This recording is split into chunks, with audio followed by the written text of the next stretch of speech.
Coming up on today's show, Ally Iseman is the founder of passporttopleasure.com and has been a speaker, community organizer, and non-monogamy educator and practitioner since 2016. As a certified consent and communication specialist, she uses her proprietary framework, the Non-Monogamy Blueprint, to help curious couples and individuals build the most mutually fulfilling, sustainable relationships with the highest probability of longevity. Welcome to Loving Without Boundaries, where we hear inspiring stories, share actionable advice, and talk about the challenges and the joys of ethical non-monogamy and polyamory. I'm your host, Kitty Shambliss. Welcome back to Loving Without Boundaries, where I am really excited to be having a conversation here with Ally Iseman, who is the founder of passporttopleasure.com. And yeah, just really thrilled to be speaking with you today. So thanks for making the time. Thank you so much for having me as well. Awesome. Yeah. So I'd love it if you could just share a little bit about your story in your own words for our listeners so they can get to know you a little bit better. I mean, gosh, is it, you want me to go full detail? It was a dark and stormy night, or just do the abridged version? Just the abridged version. We'll go into the dark and stormy nights. Fantastic. There should always be a few good ones. Few good dark and stormy. So what I do, I've been active personally and professionally in one context or another within the sex positive space, been practicing non-monogamy since 2016. And so for me, a big part of why I started Passport to Pleasure, why I launched that company in January this year, is really to bring together all of my expertise and experiences that I have learned through immersive experience, through study. I had to learn a lot of things the hard way on this journey about, who I am, how I identify in non-monogamy. And I wish there had been a me when I started to have some kind of reference point. And so realizing that and finding myself in a position as a leader within the sex positive community in LA, people coming up to me for resourcing, advice, guidance, I realized, there's something here I can offer. And figuring out a way to do that in a way that's accessible to a wider network of people through an online offering is very exciting to me. Mm-hmm. Awesome. Well, thank you for the work that you do. That's really amazing. And yeah, congratulations on starting the business. That's very cool. Thank you. So I'd love to get to know, you're welcome. I'd love to get to know your background a little bit that led you to this work. Is that okay to dive into that? Absolutely. It's very much a part of, everything we've been through is why we're at where we are now. Right. So I love very much sharing this. For me, I always knew there was something a little different about how I relationship. I never really understood what the bad rap that jealousy had. I was very much what I call a serial monogamist for most of my life. And it started young. I never really had the cooties phase. I was right in there, first grade. You're my boyfriend. Let's go. First kiss. It's a French kiss. All right. And I always like to note that it was my first kiss was a French kiss in his backyard being watched by his sister on the swing set. So right out the gate into exhibitionism, always wow. On the peripheral. But I know it was very much, a pattern I realized. I'm like, okay, I'm always dating someone, always for about the same amount of time. And I'm single for about the same amount of time in between. So, I'm a nerd, I'm a scientist and as far as how my brain works. What would happen if I changed that pattern? What would be available to me? Let's see what happens if I'm single for longer than that normal amount of time. And the answer is, on the other side of it, is all the shit. So that is what began my personal development journey, diving deeper into who I am, how I express. And that is where I learned, I didn't know the word compersion, but I really I had noticed this pattern in relationships. I was only dating men at the time. I was still closeted. And I would get excited when I would hear about their previous partners, fantasies, thought somebody else was attractive. That was yummy to me. I, of course, needed to be an untouched virgin who couldn't spell penis or whatever. But I loved hearing about it. So I started kind of wanting to explore that more. And I, brought it up with a couple partners, and we would always land on, okay, we can have, a threesome with another woman. Never manifested, never happened. And then I ended up getting into what became my last monogamous relationship. And this person is a motivational speaker. So on the road all the time, traveling, I would join him when I could, but I wasn't always available. And so this was the first relationship where I took a little bigger leap. And this didn't come out of nowhere. Like we had talked about, how can we experiment? How can we play a little bit, again, with no tools, no resourcing. I didn't know, what was available, if anything was. So I said, hey, while you're traveling, it would feel really good for me and very exciting. Like if you met someone, take a picture, let me know how it goes. Like I would love to hear about it. And so at one point he did. He sent me a photo. She was super cute. So I was very, very excited. And they ended up, I guess, just staying up all night talking. I don't know if they went back to the room or not, but just, no physical engagement really. I don't even know if they kissed. I don't remember, honestly. But it was, just beautiful. I was like super happy that he had just invited the opportunity. And then on another trip, I wasn't able to join him for. I was back home in Los Angeles. I had a friend who was coming into town. We had a sexual history, very much just friends, but we enjoyed that as well in the past. And so to me, it was this perfect opportunity of like, here's someone, there's no risk of it becoming anything more. We have a history. They're safe. We respect each other. We care about each other. And my partner gave me what he called his green light. And so I had a wonderful night with my friend. We ended up talking a bunch as well. I found out his previous relationship had been open, which I didn't know. And so it was this beautiful bonding opportunity for us. And for me, it opened up this level of love for my partner that I didn't even know I had. Like I thought I had already loved to the maximum of my ability, but to feel that kind of connection when he wasn't even with me, like to me, he was very much a part of that experience. And I could not wait to talk to him about it. So the second I left my friend's place, called him, I'm just gushing. I'm babe, like, I love you so much. Thank you. I can never express how much it means to me. Feel so close to you. I want to tell you everything. What do you want to hear? And just dead silence on the line. And I'm like, did it disconnect? Are you there? Hello? And then all I hear is, I can't believe you did it.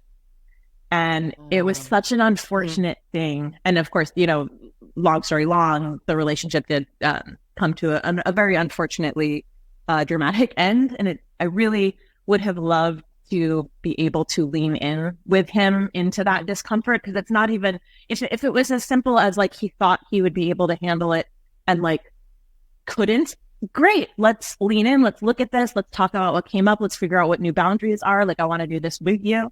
But unfortunately it very much became, I'm wrong for having done this. He clearly loves me more because he didn't when I gave him the opportunity, like, that kind of very harmful framework. And so I'm very grateful for a few different things. One, that I was at least far enough in my personal development journey that I understood, no, this is actually real. I honored our agreement.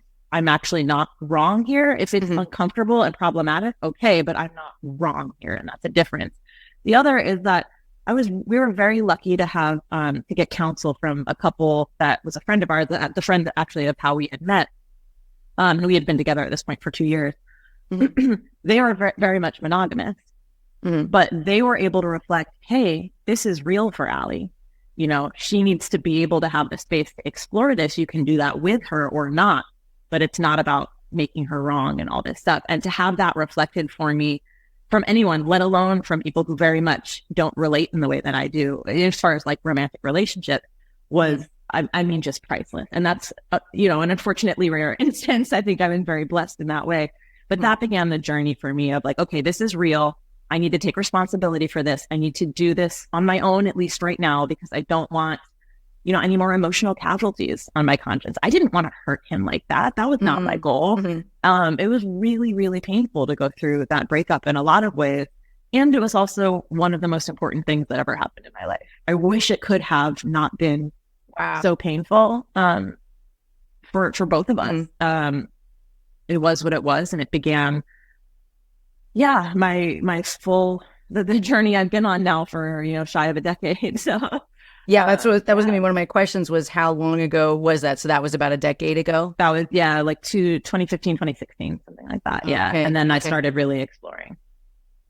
Wow. Yeah. Well, thank you for just being super vulnerable and sharing all of that. And I love that you had that person in your life who highlighted that it wasn't about making you wrong, and then your introspection and like, wait a minute, did I break this agreement? I believe that I honored it, and you like really leaning into that. And I really appreciate that journey. And I'm sorry that you had to go through that in terms of the emotional casualties, but I love that you were able to grab the gifts out of it that sent you down this journey here. That's amazing. Yeah. Thank you. What would you say were a couple of your biggest realizations or learnings from that were really the gold that you pulled from that experience?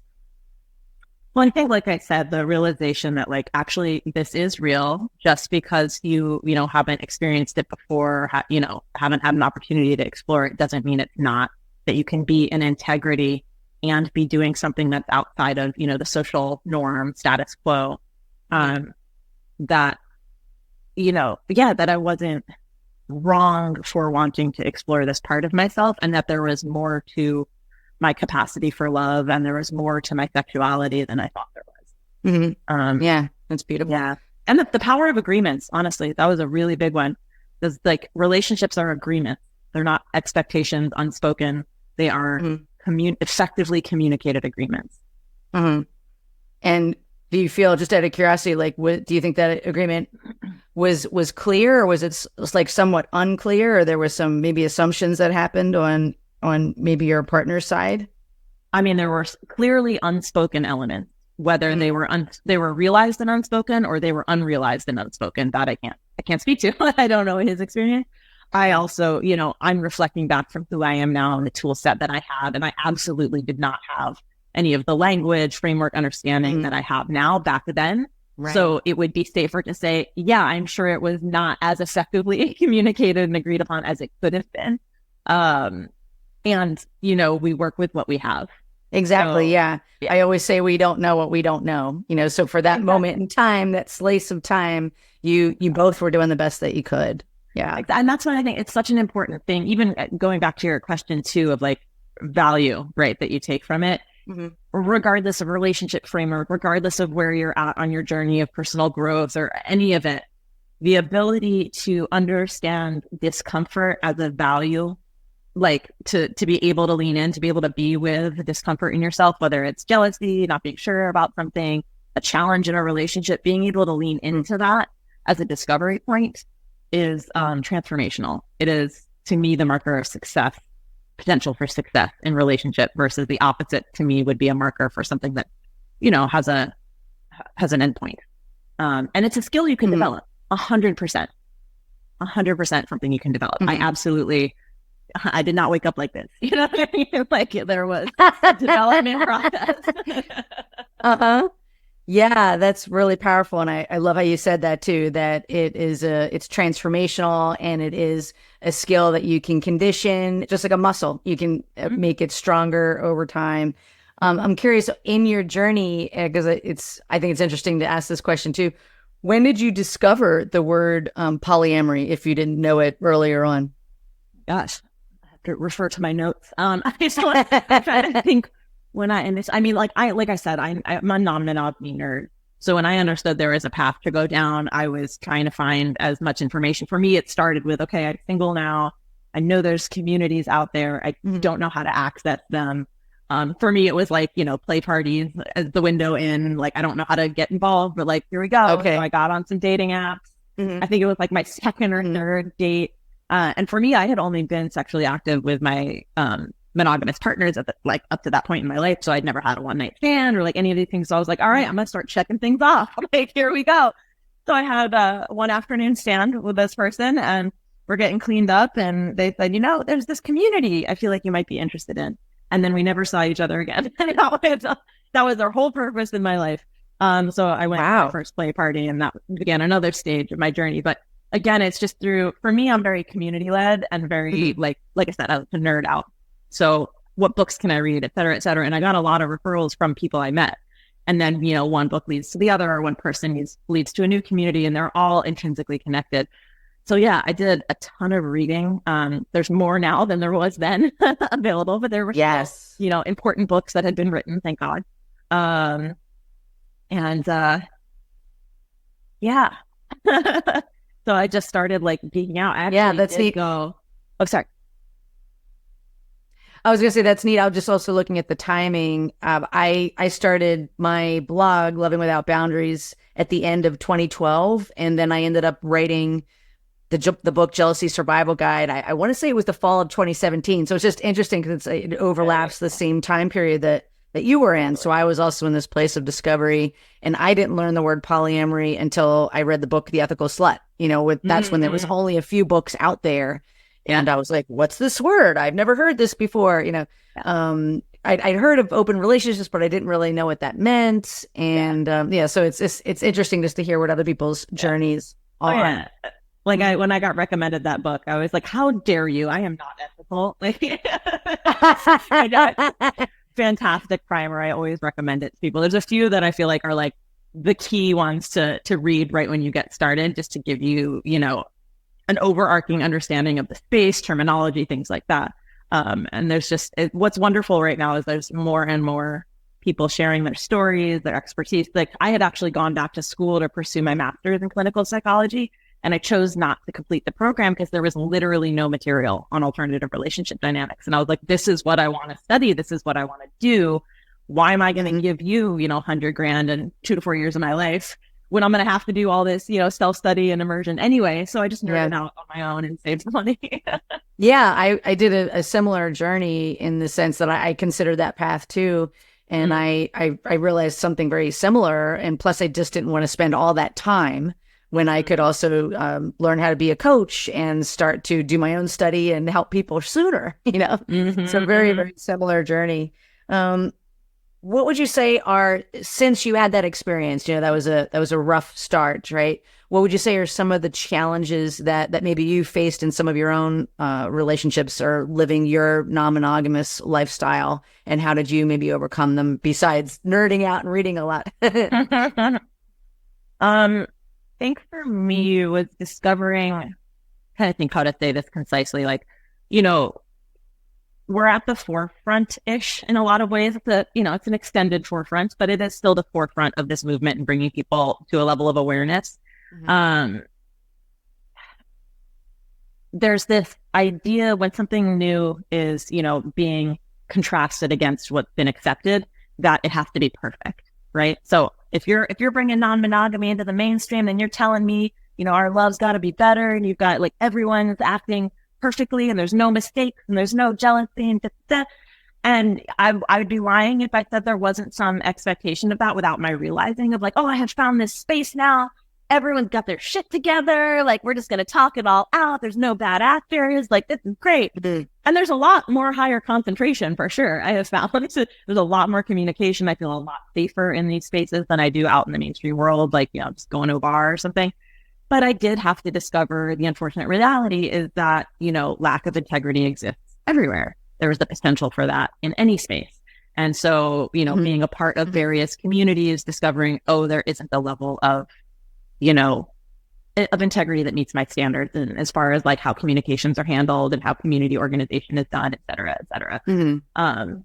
But then it also, again, afforded the opportunity for me to strengthen my commitment to that part of myself of like, no, this is who I am, whether I'm in this space or not. So I get to choose who I want to be around. I don't have to bring myself to another, sacrifice my level of integrity to meet people that they're just not my people.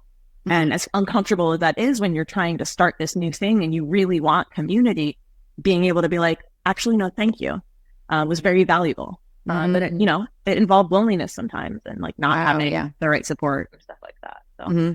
Yeah, I can really resonate with what you just said there, even to the point that I kid you not, today, I even spoke to somebody who is in a polyamorous community, and they are not in integrity in the sense that their partner is having a lot of insecurities and jealousy and has another partner, but they're not okay with the person I was talking to having one. So she's hiding inside this polyamorous community and a sex positive one at that. And so I think it just really underscores exactly what you said. That's just one example of how you can even be in a community that says, hey, we honor ethical non-monogamy and polyamory, yet it's because we're kind of at the forefront-ish, like you said.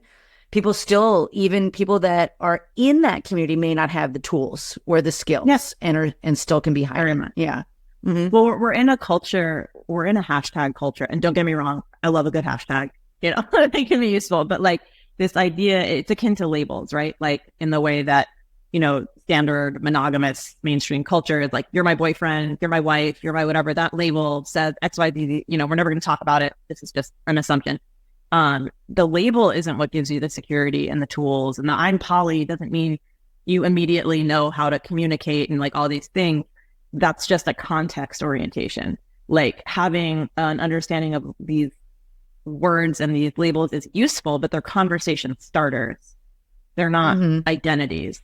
In my humble understanding and experience of this, like you can say you're poly all day long, but you better have the communication skills and conflict resolution and, you know, compersion, ability to manage and process jealousy and all the things that come with that. Otherwise, you're just hashtag. Like you got all relationships are work and effort, regardless of which dynamic you're in.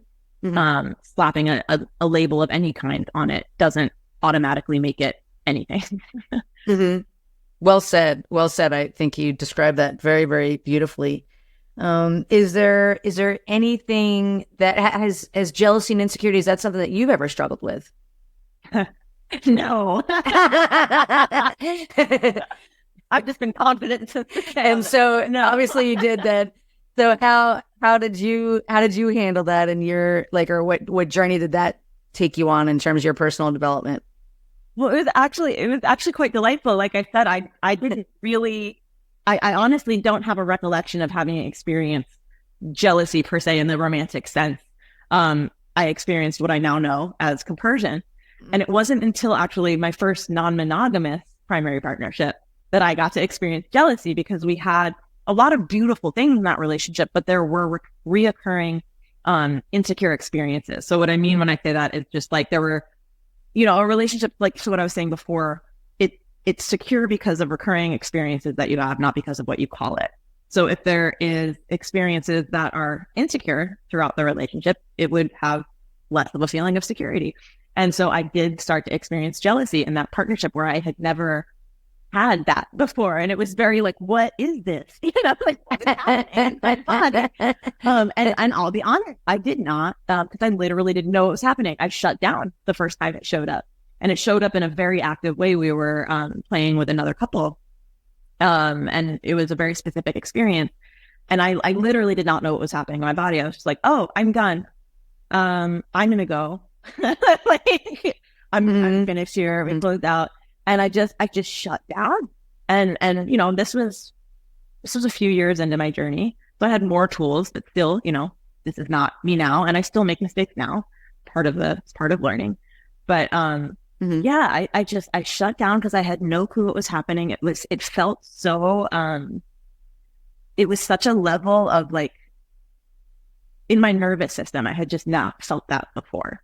And I didn't even know how to articulate it initially. Now, you know, I have a lot of tools that I use, and I actually like to say, you know, jealousy is my best friend. She's an uncomfortable bitch, but she's my best friend because she's showing me something. She's saying, hey, there's something here for you to work on, whether it's an insecurity in myself, whether it's an insecurity in the relationship, whether, you know, I'm having abandonment triggers or, you know, attachment triggers. Something's here for me to work on. It may just be for me.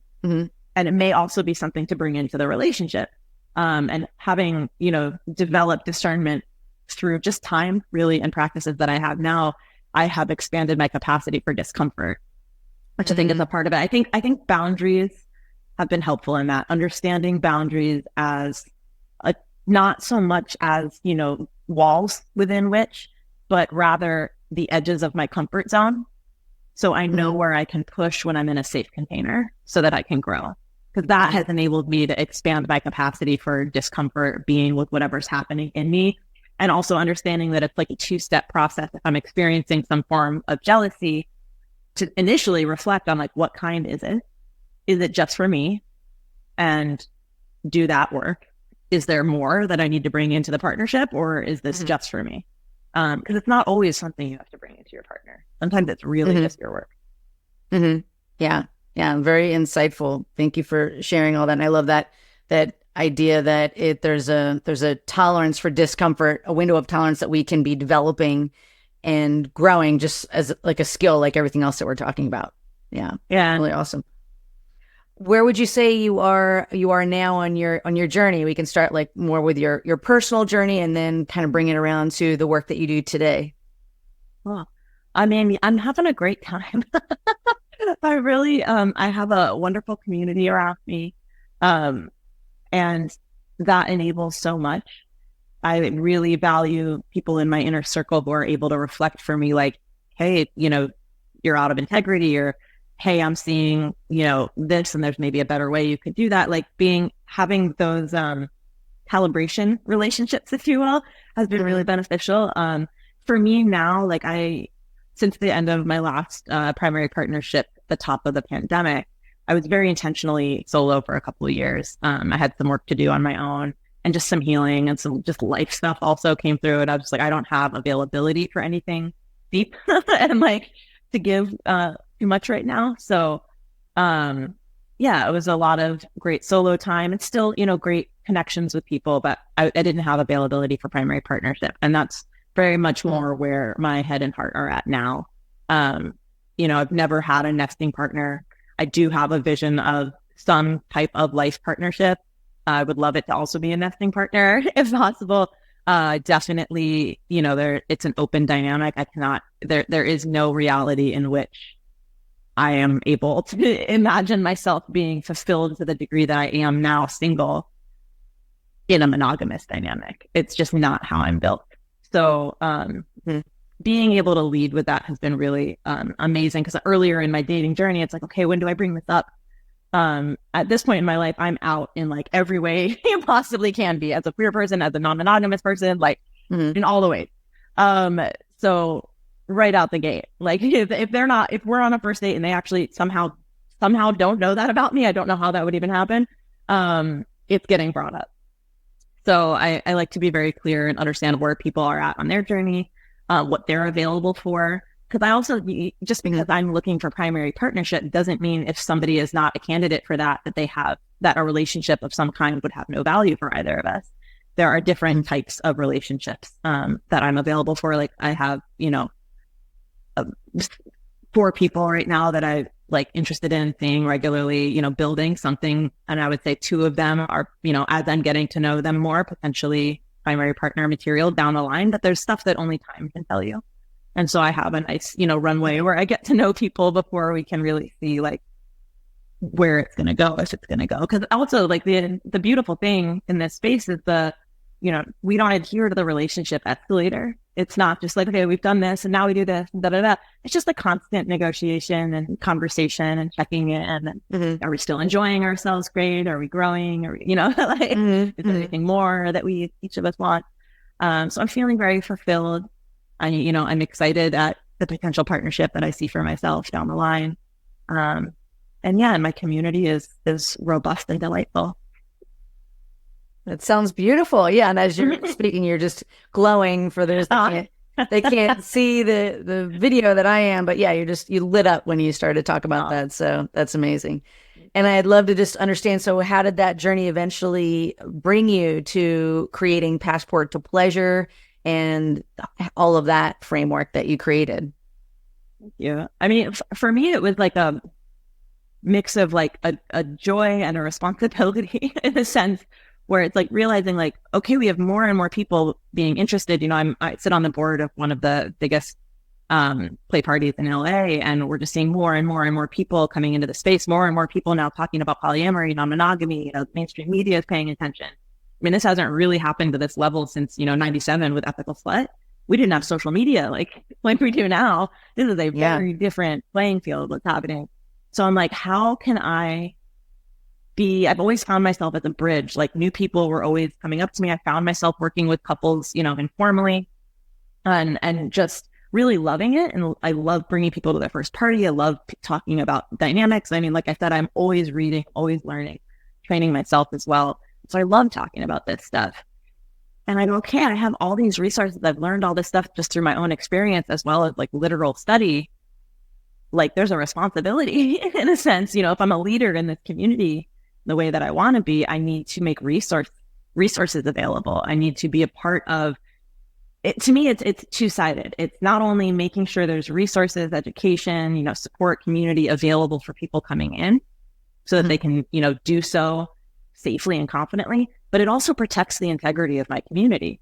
It's just because you slap ENM on your dating profile on an app does not mean it's not cheating. If you're, it's not like, these are not, again, labels don't make the thing. So making sure there's an element of accessibility for knowledge, so that people can do this the way most people want to. Like, most people don't want to hurt people that they care about. So making it accessible, not scary, these relationship skills are applicable to any relationship structure that you choose, whether monogamous or non-monogamous. So launching Passport to Pleasure was like a formalization of work that I've been doing for years already, just within the community, and making it accessible to a wider audience by providing it online in the form of courses, my coaching framework, the Non-Monogamy Blueprint. I'll be launching eco-luxury retreats as well for people to connect and create community while learning as well. Again, making it this like really lovely invitation. Like, it's not this, creating that bridge. For me, it's my purpose is always creating that bridge. I believe if we had better relationships that lasted longer, we would have a better world that lasts longer. Oh, so beautiful. I love the way you said that. Yeah. Well, I love the work that you're doing, and just congratulations on launching this. If people were to say, like, who would your work, like the Non-Monogamy Blueprint or anything, maybe the retreats, like, who would you describe that's for? Since you said that a lot of the skills can literally be for any relationship structure, who would you say is kind of the main person that you're thinking about when you're creating this beautiful work? Well, my work is very much about relationship dynamics across the board, right? So it's how we communicate, it's how we relate to each other. I really believe how we relate to anyone is how we relate to everyone. So these skills are not even just applicable in your romantic relationships. It has, for me, it's affected my business, my finances, my health, like everything shifted when I started understanding and being actively engaged in how I'm relating. So the easy, the obvious would be the couple who's looking to open up their relationship in some way, or maybe they have and it didn't go so well, and they want to, figure out what they can learn from that, how to do that better, if they should, again, that kind of a thing. My retreats are very much at this stage for couples.